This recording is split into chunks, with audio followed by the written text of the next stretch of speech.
Hi, welcome. Today is the first part of my three-part series, Befriending Craving. So thank you to those who showed up, and for those who may miss today, welcome. Thank you for being interested in my work. I really hope that this series provides something that ignites deeper self-inquiry and deeper connection with your own process around the different manifestations of craving. To give a little brief overview, today the first workshop is going to kind of focus a little bit more on the historical context of craving.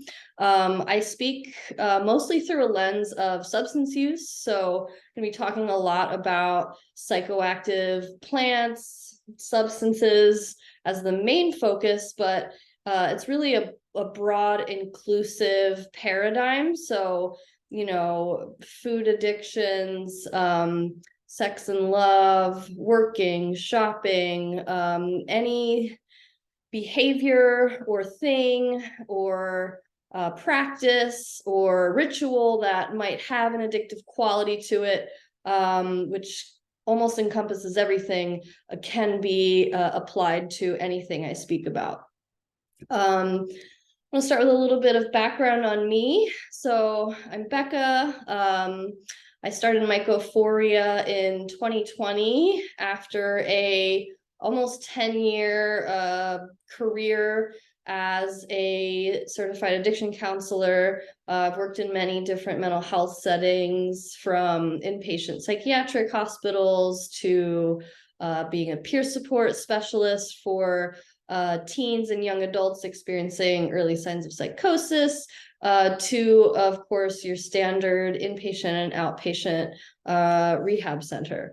My own journey was one of IV heroin use and really heavy alcohol use throughout my teens and early 20s. I really struggled with a lot. Well, the only options for treatment, which was 12-step abstinence-based with some cognitive behavioral therapy sprinkled in here and there. And it really wasn't until I found psychedelics, intentional psilocybin use in 2016, after having my second child, that I really started to connect with not only myself, others, but the concept of spirituality, the concept of a higher power that many 12-step programs mention. And so that deep experience with, a medicine that connected me to something my mind couldn't have fathomed was the initiation into, okay, well, if this mushroom can open these doors for me, what else can we learn that isn't really being mentioned in the mainstream narrative, as far as addiction, as far as craving, and as far as, evolving and growing out of that, instead of it being something we have to carry with us our whole lives. I've certainly found for myself and in working with others that, addiction and addictive behaviors are something that can be grown out of. We all share the tendency to addict. That's something that I'm going to cover today, as far as looking and kind of zooming out, just like the mushroom tends to have us zoom out a little bit and not get so narrowly focused on, problems or symptoms. So we're going to be zooming out and the totality of, what it means to be human, what it means to addict or crave.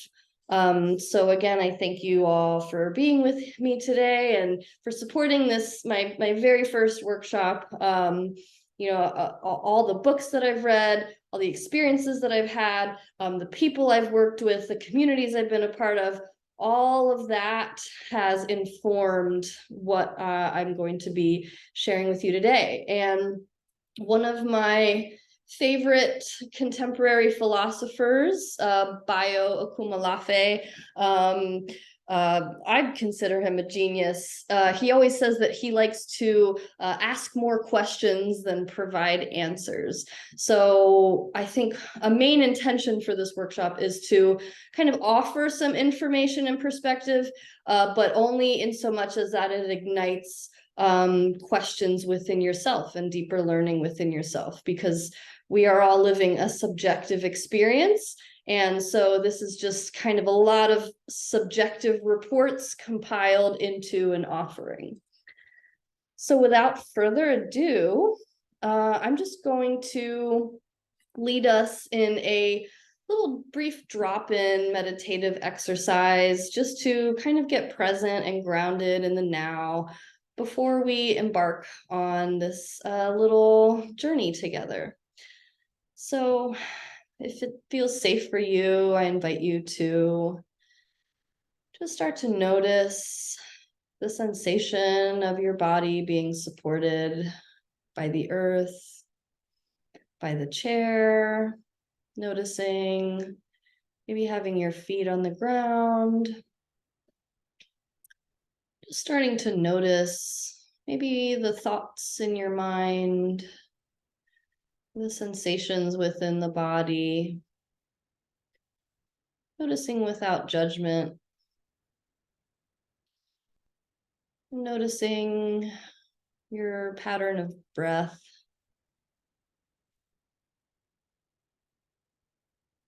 And we're going to start by taking 3 deep breaths, followed by some inquiry into our craving patterns. So starting with a deep breath, we're going to want to breathe deeply into the diaphragm, into the belly. So starting to breathe in, filling up the belly, taking small sips of air at the top, and holding the breath at the top for 1, 2, 3, followed by a deep, long exhale, taking the time, releasing all the air,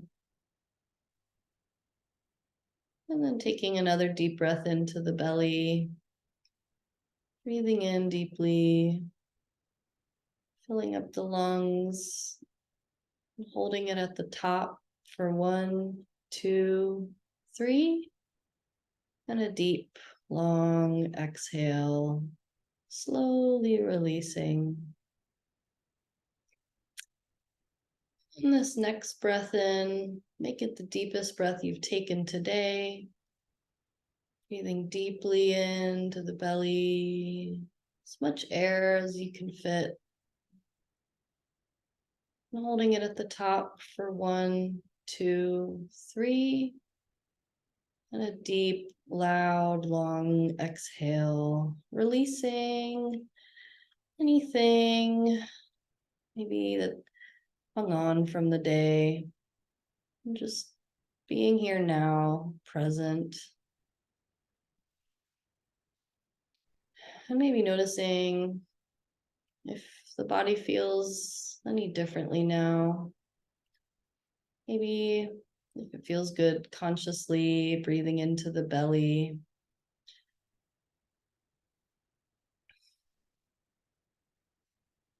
And taking a moment to check back in with the mind.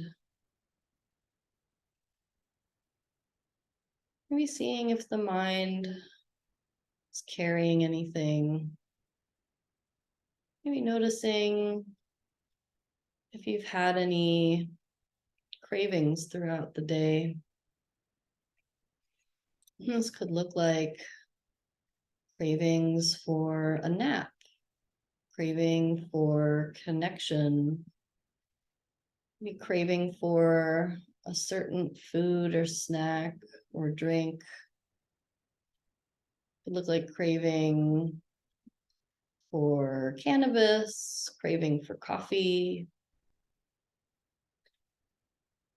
Just noticing any craving thoughts that maybe stood out to you in your experience of the day. And just holding that. Just witnessing it. No need for any labels. Maybe just thanking those cravings. Thanking them for their presence.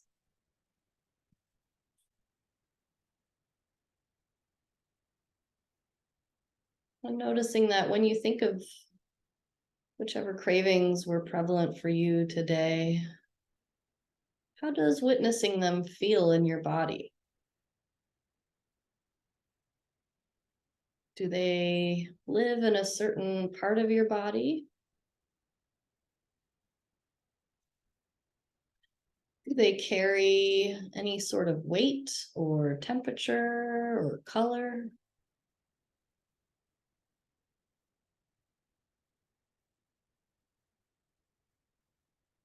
Just inviting them to maybe sit and hang out with us here over this next hour. Inviting this aspect of our being to witness. And after the hour, we will thank them for their presence and let them go.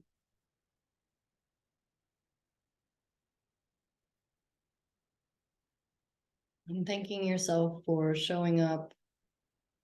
Thanking yourself for being interested in learning more about them.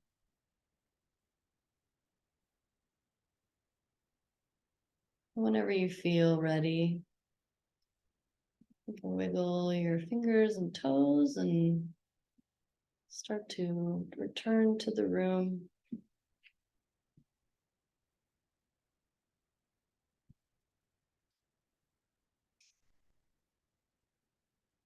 So I personally like the concept of welcoming craving because often the phenomenon and experience of craving is something, at least in the traditional, rehab 12-step model, just kind of something to be pushed away, or just a red flag that something's wrong or you're not doing something right. They shouldn't be there. And as we'll get into, since we'll be talking about the Buddha today, when we push something away, it can sometimes grow louder. So I have found, and we'll discuss probably next week when we meet, what happens when we actually sit with our craving instead of push it out of mind or just see it as this annoying thing that doesn't have anything to offer. And with that, I'm going to pull up some visual aids to just have while we are here together.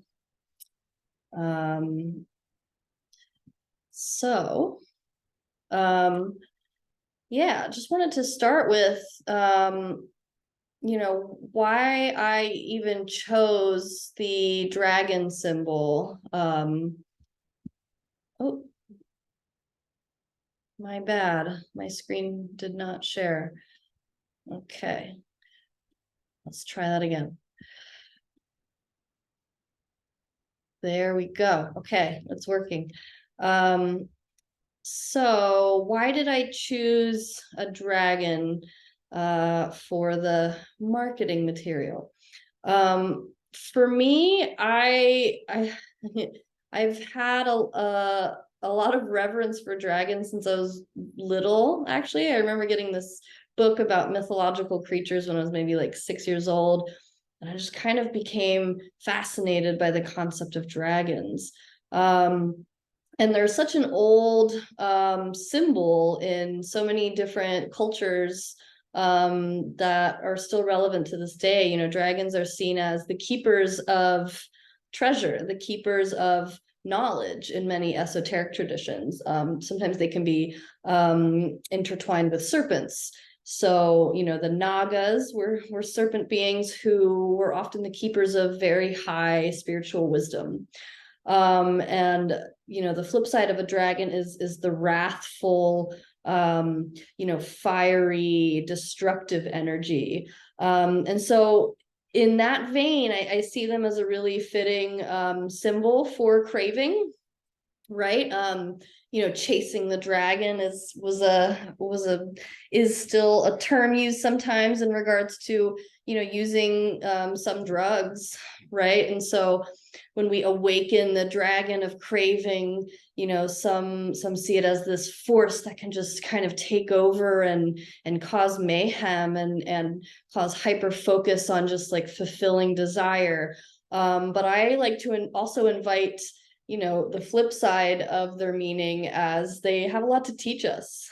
And when we befriend them and when we learn from them, they can become a lot less scary and wrathful, because they'd like us to evolve and learn. So just wanted to offer that as almost like some animism tied to craving, and that when we befriend our dragon of craving, often it can kind of lessen in its ferocity and offer us some wisdom about ourselves. All right, so starting at the beginning, zooming out, pretending we are in a National Geographic documentary, observing some hunter-gatherers on the fields of Africa, where life began, right? When we lived as hunter-gatherers, we lived in symbiosis with the earth. So, humans would roam to different areas per season, and they would be eating food and using medicines, or I personally think botanical knowledge was started to be established more than 10,000 years ago. All the evidence is pointing to things being older and older than we thought they were. So when we lived in this way, right? And what does this have to do with craving? Well, when we were living, and there are still humans living as hunter-gatherers, we were living in a way that prevented accumulation. When medicines were only available seasonally, that's how much we got. However much was harvested is what we had. And there were ways of preserving things, but it wasn't until agriculture happened that we started to accumulate things and hoard. And that's clearly how empires began to be built, and that's how civilizations were established, was kind of the beginnings of the domination of nature and learning ways to kind of hack nature so that more crops, more medicine, more resources could be made and used and stockpiled. Going back to the hunter-gatherer time, one of my favorite books, and it's a book of hypothesis, but it's Food of the Gods by Terence McKenna, where he points out that, many old hunter-gatherer groups and even the earliest civilizations were all matriarchal. They worshiped the goddess, and they regularly communed with, or were thought to commune with, entheogens as a way to connect together as a community and as a way to commune with the other world, the spirit world, divinity, whichever word resonates. So communal well-being was the priority.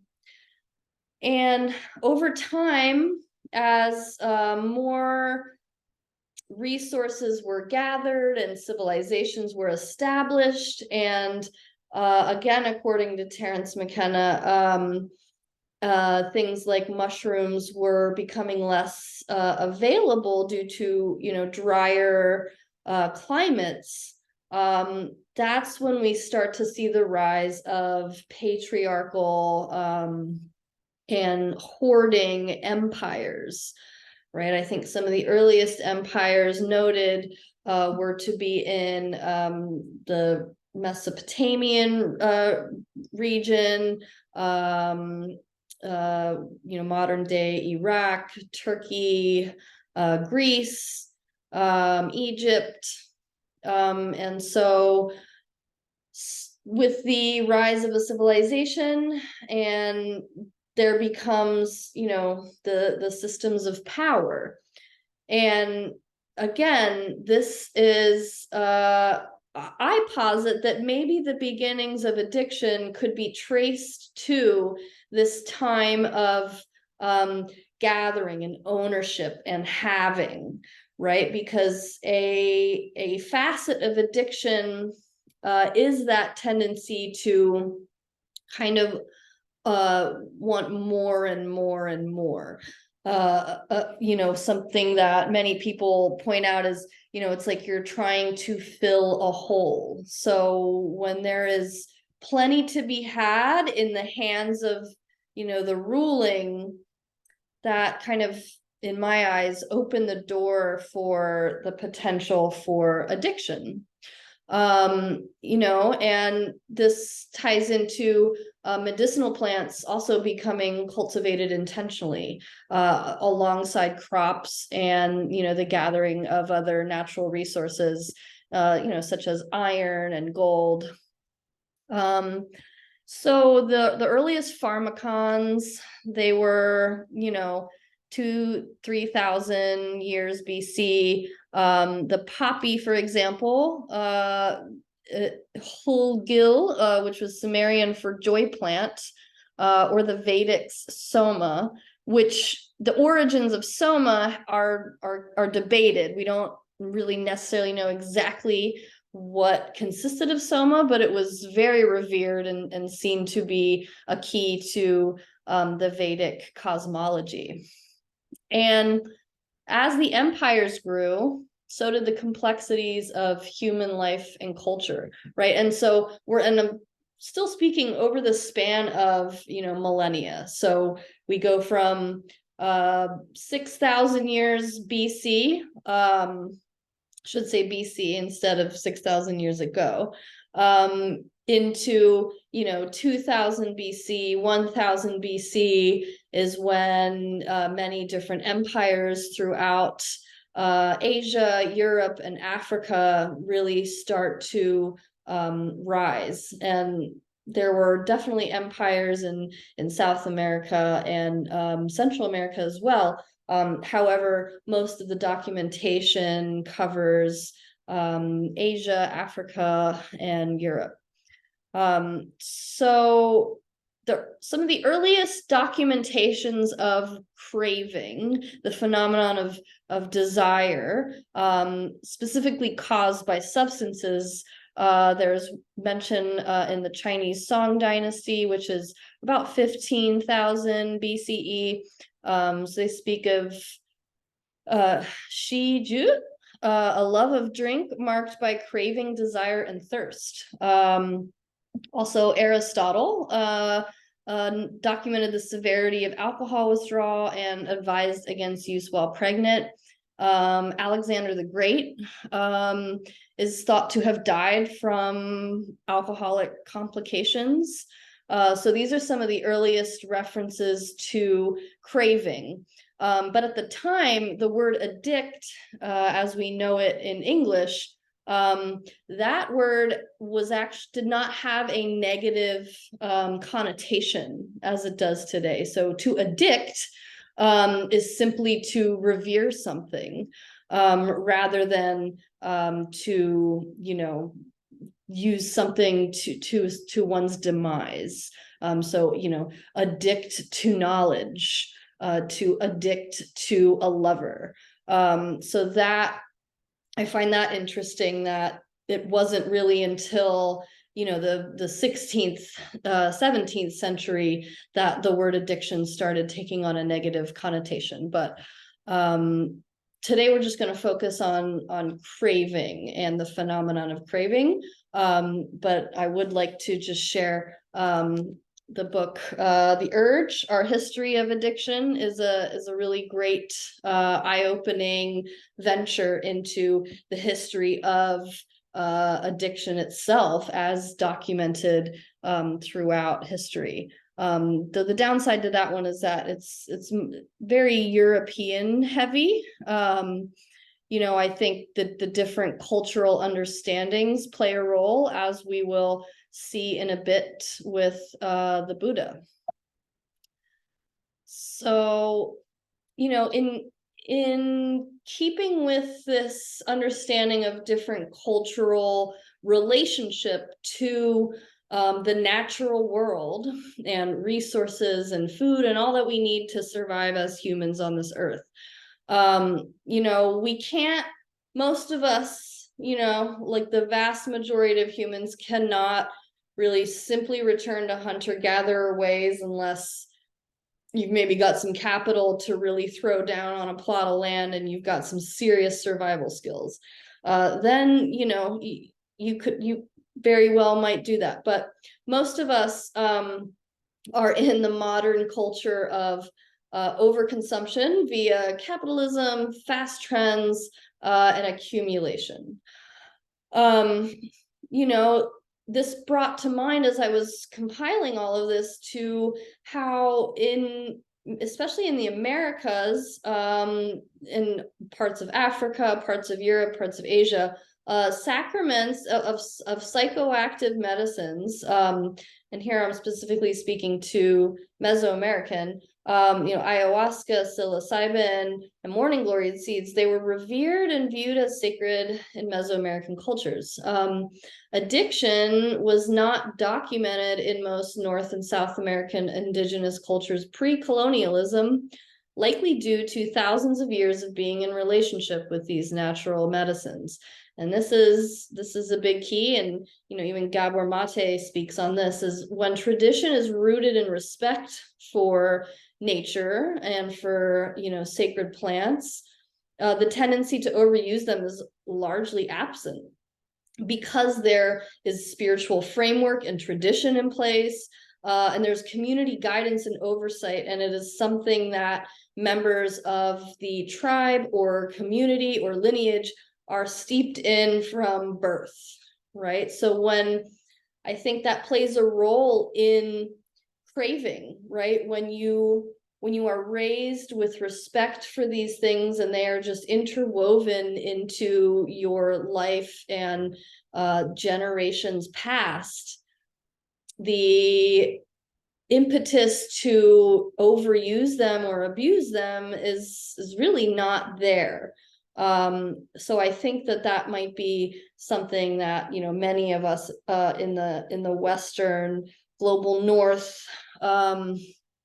way of life maybe aren't fully taking in to consideration, especially as psychedelics come into the mainstream, and even some of these headlines that are talking about them as like one and done miracle cures, right? That also falls into the fast trends, the capitalism, the needing things to be fixed and done so we can move on to the next thing. They had different deities that represented these sacred plants. Here I showed a picture of Xochipilli.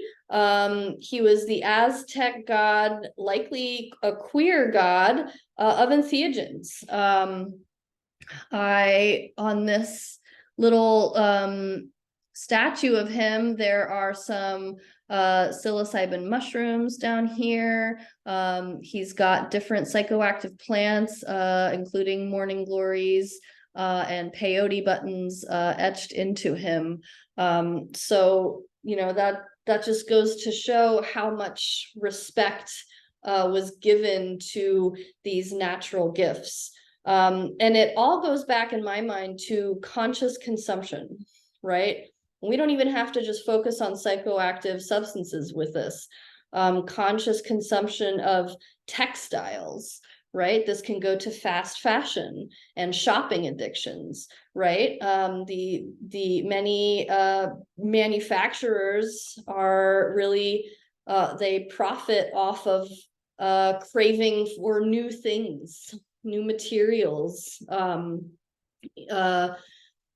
Let's see, all these different like knick-knack stores, Ross, and not that I've never shopped there in my life, but largely I do a lot of thrift shopping with the knowledge of like, where is all this new stuff ending up? All these giant warehouse stores that are filled with things that, some of them have plastic, but some of them are also made with natural resources.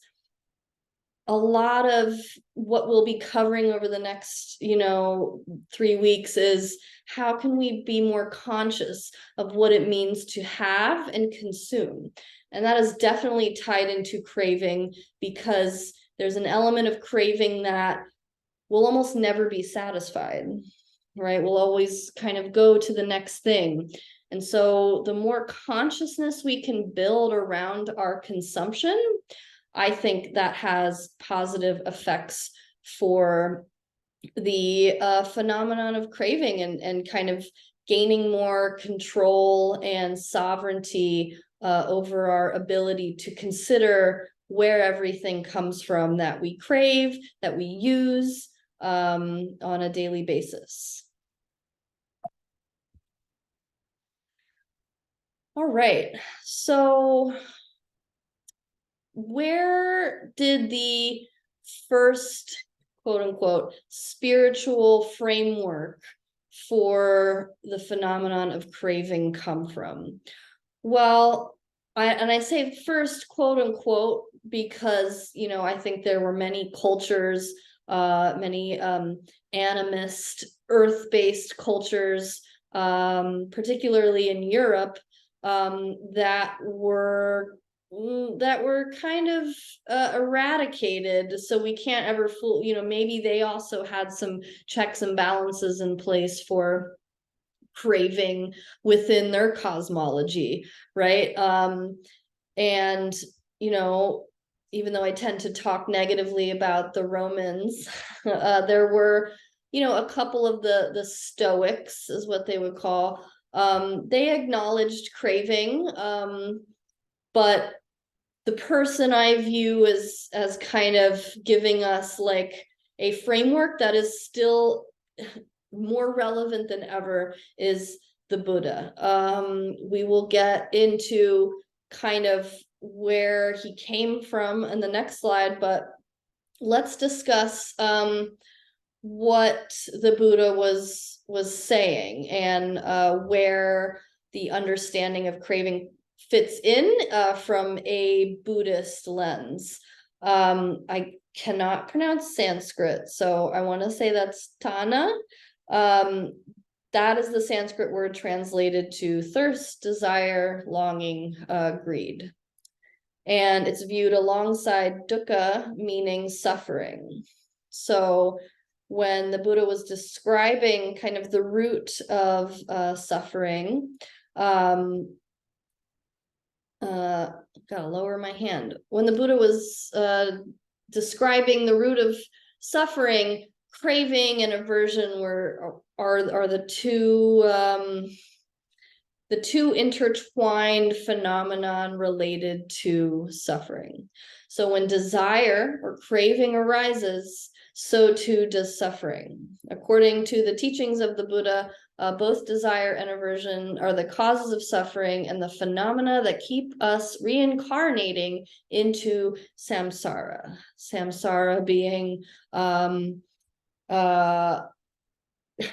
a way, the macro matrix, this world of illusion of separateness.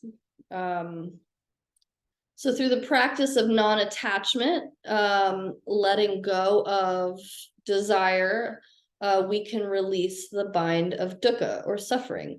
This teaching is laid out in the Noble Eightfold Path, because this isn't necessarily hyper focused on Buddhism. I didn't want to get too deep in the rabbit hole of the Eightfold Path. But, while Sana is traditionally interpreted in Western languages as the cause of dukkha, I like that it's noted that it can also be seen as the factor tying us to dukkha, or a response to suffering, trying to escape it, right? I understood that on a personal level, right? Sometimes I suffer because of my thoughts, and so I crave things to make the suffering go away. Or sometimes I crave and give into those cravings, and then suffering arises. So it's an interesting cause and effect that is just so multifaceted. And, in a way, it's like, did the Buddha also indulge in some psychedelics? Because to have this such a nuanced yet macro understanding of how much craving and aversion brings up suffering in the most like subtle, minute ways, and the grosser ways of simply just wanting and accumulation, I think is beautiful. And I also want to note that craving was also discussed in the Rig Veda. The Rig Veda was written before the Buddha was alive, and it was discussed in a poem about gambling, and how the pull of gambling and the pull of the chance of winning kind of seduces and overcomes the gambler. So, oh yeah, that's another craving that I tend to miss. So gambling was also another addictive activity in ancient cultures. And so our last slide for today is going to, I wanted to bring up the middle way. So, the Noble Eightfold Path has a lot of things laid out in an order of, ways of living to eradicate suffering. But the most simplified teaching of the Buddha that can be applied to craving, I think, is the middle way. So this is a direct quote from the Buddha, if you will. These two extremes ought not to be cultivated by one gone forth from the house life. So he's speaking to yogis, spiritual seekers. What are the two? There's devotion to indulgence of pleasure in the objects of sensual desire, which is inferior, low, vulgar, ignoble, and leads to no good. And there is devotion to self-torment, which is painful, ignoble, and leads to no good. So in my research and my time spent in recovery dharma, or refuge recovery, which is recovery with from a Buddhist lens, is that there's the way of living that kind of just goes by the whim of every craving and desire. And I'm gonna call out maybe some of the manifestation work that is seeming to proliferate a lot on social media lately. This like, whatever you want, write it down this many times at these times a day. You can have anything you want.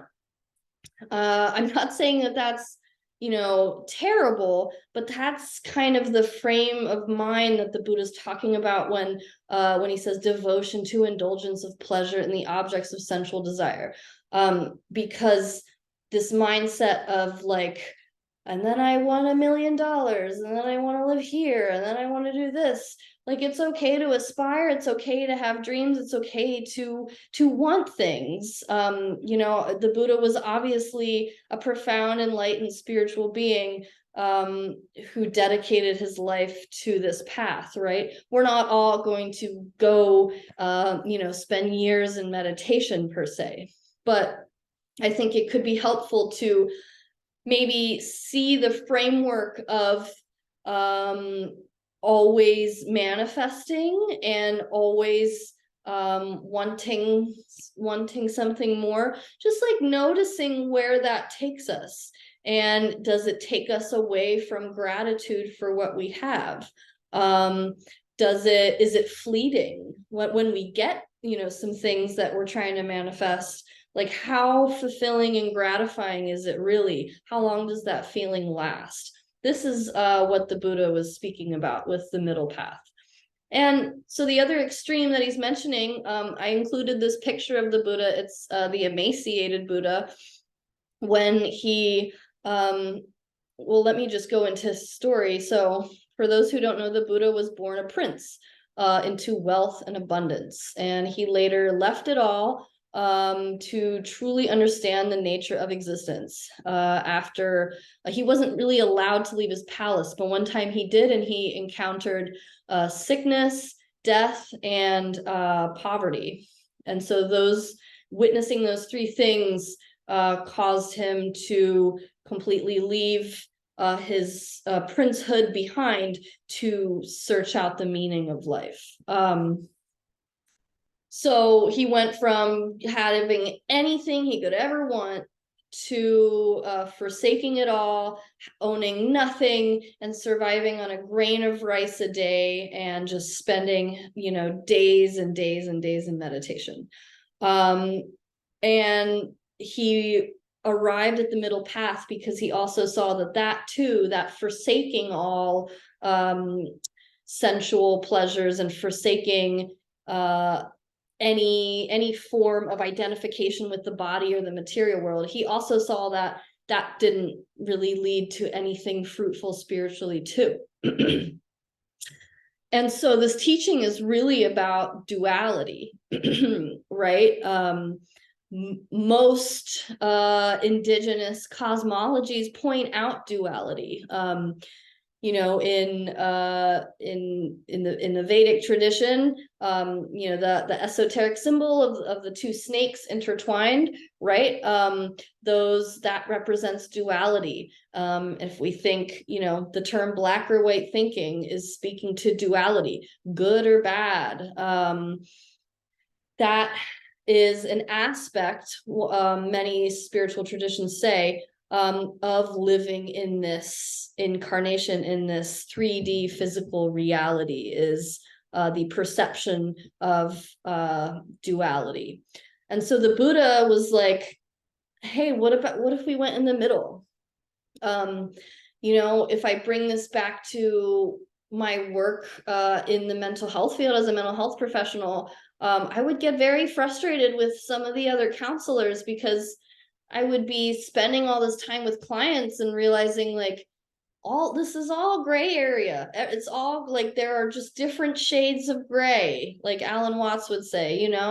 How can we tie down a this or a that when people are like on a spectrum in the middle? So that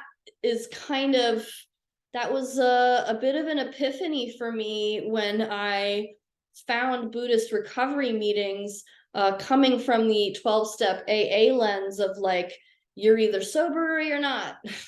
Or, you're either working a program or you're not.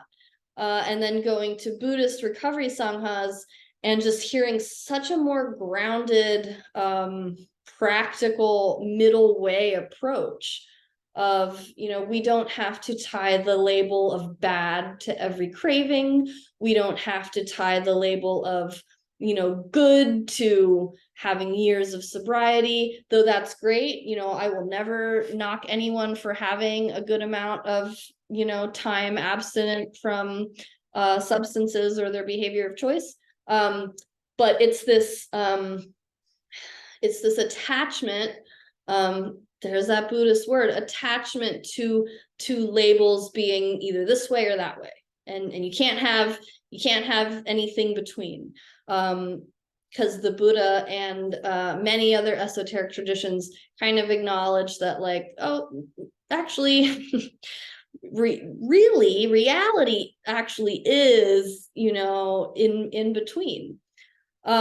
So for today, I kind of wanted to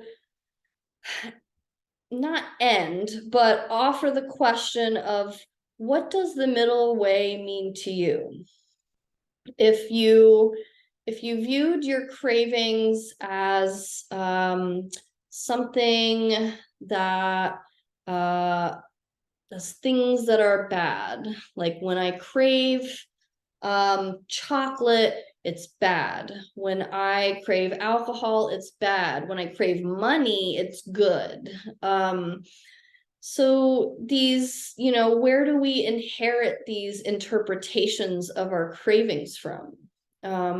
That's kind of one of the sacred duties I've taken up for kind of helping to shake up this paradigm of, things being good or bad. Going back to the thirst, desire, longing, greed, right? Some folks maybe can feel a little intimidated by Buddhist concepts sometime. Should we never want things?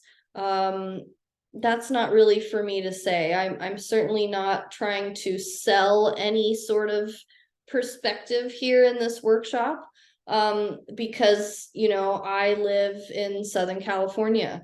Things are expensive, and there are also kind of nice aspects to living in this area, such as maybe some fresher, healthier, more innovative food options, right? A craving I often have is for fresh, well-made vegetarian food.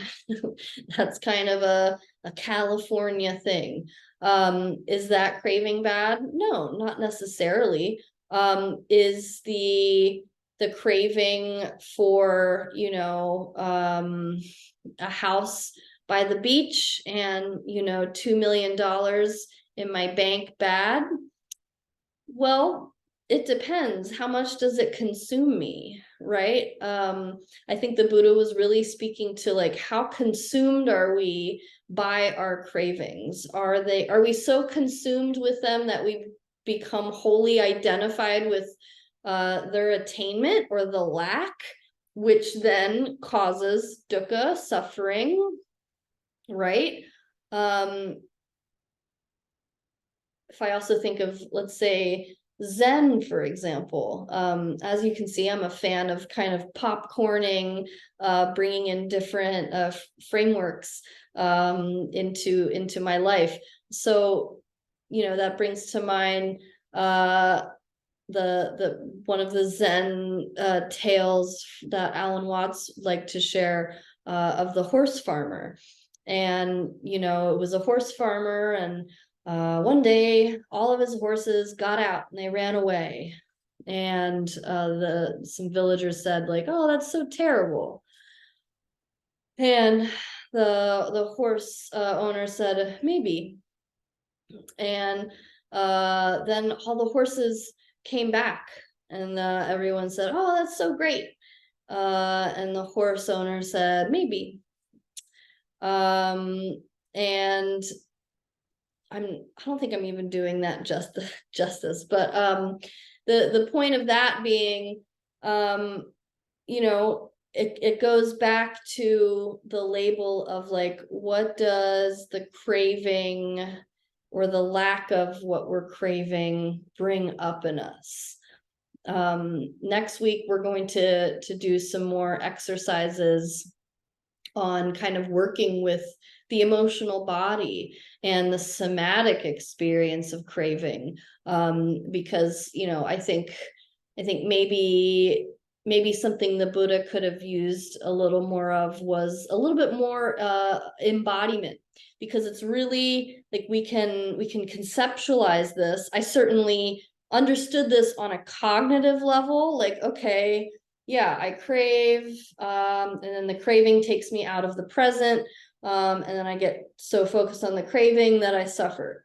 Yeah, but then what? Besides meditation, what can I do? And so, next week we're going to kind of get into more practical ways of seeing what our different cravings bring up for us. If we think about craving and aversion as kind of the two sides of the same coin, right? I want to maybe offer a little vignette of waking up in the morning. When you wake up, when I wake up, I'll stick with I statements. When I wake up, my first thought is, I don't really want to get out of bed. So there's kind of my first craving or aversion, is the aversion to like getting out of this comfortable bed.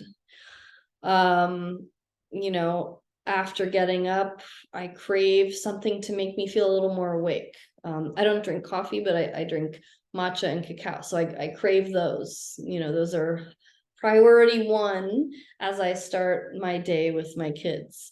And then throughout the day, my cravings can range from, maybe I'll crave for a certain kind of food. Maybe I'll crave for getting some business inquiries because I'm craving some more money. Maybe I crave connection. Maybe I'm craving someone to text me to hang out. Maybe I'm craving some time with my kids, and craving, and that can lead to cravings of going and moving to a farm with my kids so that I can homeschool them and live this perfect life that lives up in my mind. So craving. Now if we go to the end of the day, maybe I'm craving some more takeout because I'm averse to the work that it takes to cook, right? So there's craving and aversion in play right there. Maybe if it's been a action full day, maybe I'm craving some like ease and like relaxation. So then I start craving cannabis. Maybe I'm craving for my kids to hurry up and go to sleep so it can be quiet. Then maybe towards bedtime, then maybe I'm feeling a little wired, so then I'm craving sleepiness. And maybe as I'm lying in bed at night, or lying in bed to fall asleep, maybe I'm craving that sleep would come quicker. And maybe focusing on my breathing, and I'll do some breathing exercises, and then I still notice like, oh, well, I would still like to go to bed even quicker. So sometimes I just notice craving as a theme throughout my entire day, right? I kind of offer that just as almost like a self-directed kind of calling myself out, but to really share, like, that's kind of the subtlety of craving. That day in the life, it looks vastly different than when I was dependent on substances, and that kind of craving is definitely milder and more preferred than the craving involved with a really deep dependence on either a substance or a behavior or a compulsion, right? So offering that as a way to kind of display the subtleties and the pervasiveness of what the Buddha was talking about with craving. And the gift now, after all the work that I've done and continue to do and building mindfulness, is sometimes I catch myself in that craving. I go, oh yeah, I'm craving, let's see, I'm craving inspiration. That's an opportunity to drop into the present, check my schedule, and see like, oh, I have time to like go for a walk outside. And when I'm walking, am I 100% present the entire time? No. But catching myself in that craving of, maybe it wasn't even related to being outside, but that opportunity to like drop in and go, okay, I'm craving something outside of myself, but what is in my control, and what can I do right now to be more present and connect more deeply with myself right now. That's the beauty of it. And in our third session, we're gonna speak more to, you know, the role that psychedelics can play in helping us with our cravings, because that mindfulness was definitely given a boost with the work with psychedelics for myself, right?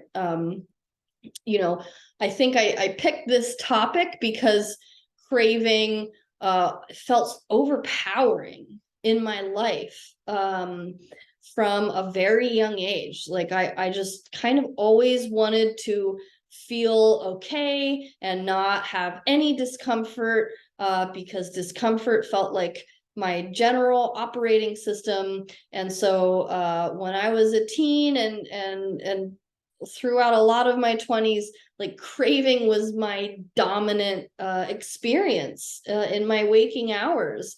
So, you know, I just want to always share that, like, this comes from like deep experience and understanding of kind of what the difference between craving hijacking your existence and craving just like being this thing that happens because you're a human living on earth. So with that, I'm going to escape out of the slides. Yeah, and also offer that you know, I hope that I tried to do like a chronological order from like, you know, old time to like who was the first guy that kind of showed up and really like laid it out and wasn't vague about it. And I think that was my issue with the Stoics. It was the Stoics were like these really well-off dudes who could like had all the time in the world for self-actualization, right? And the Buddha kind of was that, but he actually took it upon himself to make life a lot harder for himself to really figure things out rather than just kind of spout all these cool, rational recommendations. He really kind of went into, you know, spiritual battle with himself to really understand the nature of what made him suffer, and offer some tips for liberation.